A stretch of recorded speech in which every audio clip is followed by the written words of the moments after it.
Hello. So let's see what your reading has to say. I also want to start off by saying that if anybody finds this reading, then I think that if you find something, then it could be for you. So even though I talk about link this to past readings, it could still be for you.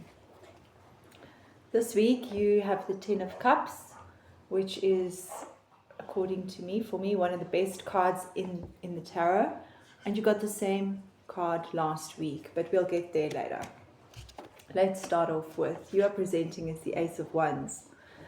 Aces are messages that are coming in, often from a higher self, your higher self or spirit or the universe. And the message with wands is to do with passion, fire. It's starting that fire, starting that passion. So it's a passion project that could be coming in. You also had a lot of this following your passion last week. Then your obstacle is the Six of Cups. The Six of Cups is about a gift from the universe or from you, but it's in your obstacle position. So perhaps you are waiting for a gift and you need to know that it needs a little bit of work. It's not just going to fall in your lap, because you are ready for what you need to do.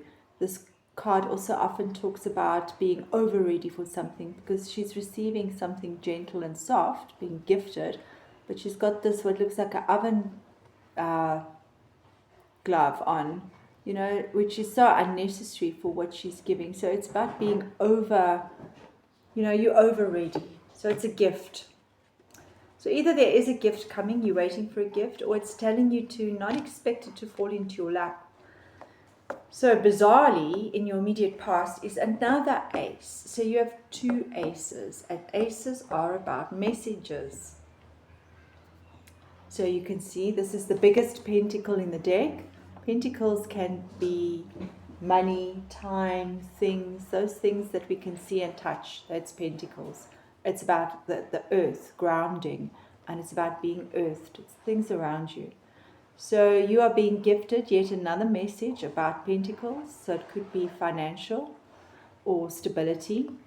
And all you have to do is take it, and then you go and start your new life. You step through the arch.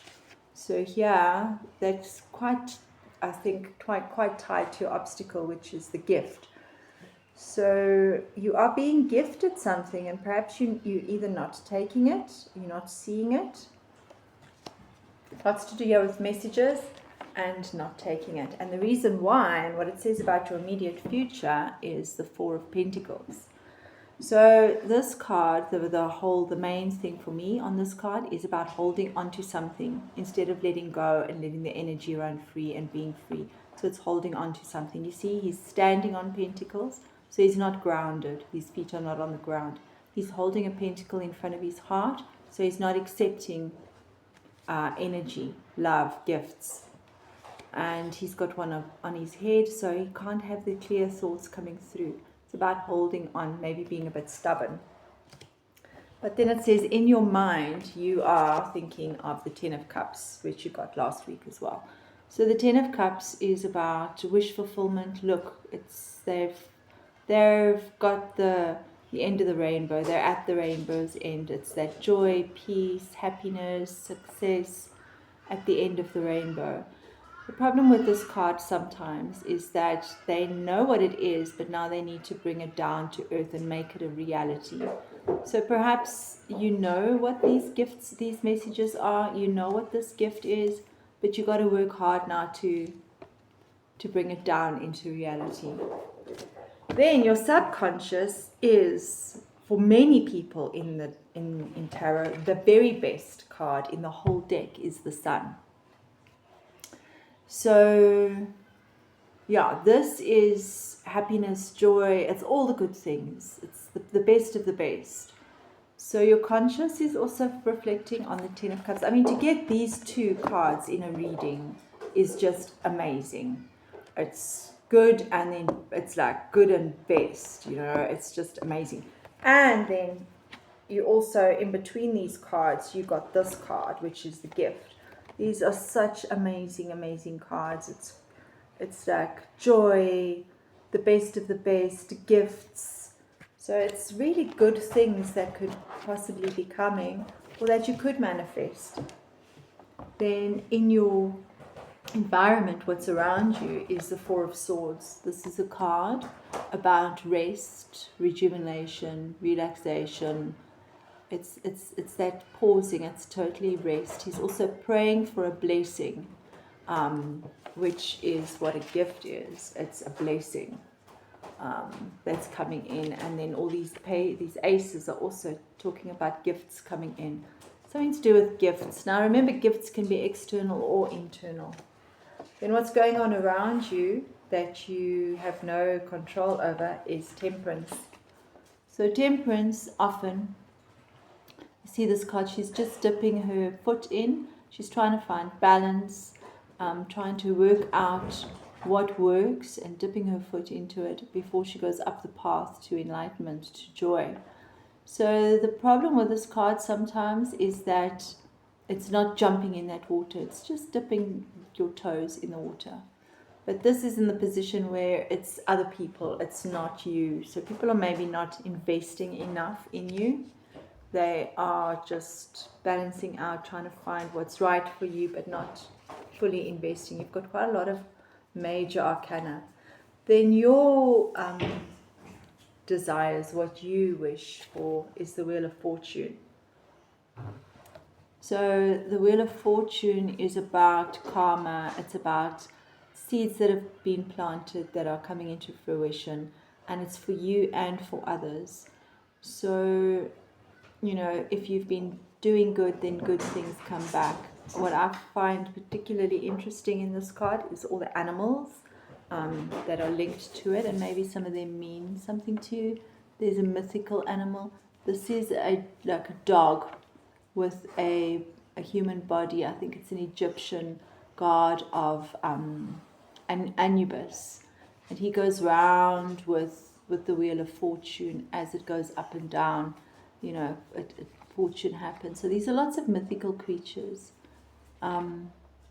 Maybe you need to tap into fantasy, into myths, into like your darker side, your shadow side, to find your fortune. Then the guides are telling you to watch out for arguments. Be aware of arguments that are probably petty. And I find this very interesting because they say he ran out to fix this argument without being prepared. That's why he's got one boot on and one sock on. He's got different shoes on because he wasn't prepared. It was a rush, which is very interesting with this card because she is over prepared with her oven glove to receive something gentle, and he's under prepared because he rushed.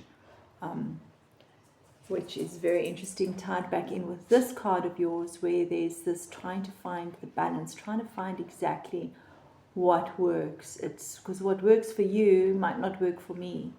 So it's your internal and your external balance. So yeah, there's amazing cards here, those 3 cards. And perhaps you are holding on to something that you're not. Perhaps that holding on is something like an old argument, because you're holding on, and here's an argument. You could be holding on to something that you just got to let go, let it be, because now fortune will, you know, I don't want to say that bad word, but in Afrikaans they say die blinde sambok, hey? And yeah, so I think it's a really positive reading, and that you should be focusing on this. This is what you must be focusing on. This, and this, and this. And just forget all the rest. Leave it all to somebody else. Okay, thank you for letting me do your reading. Bye.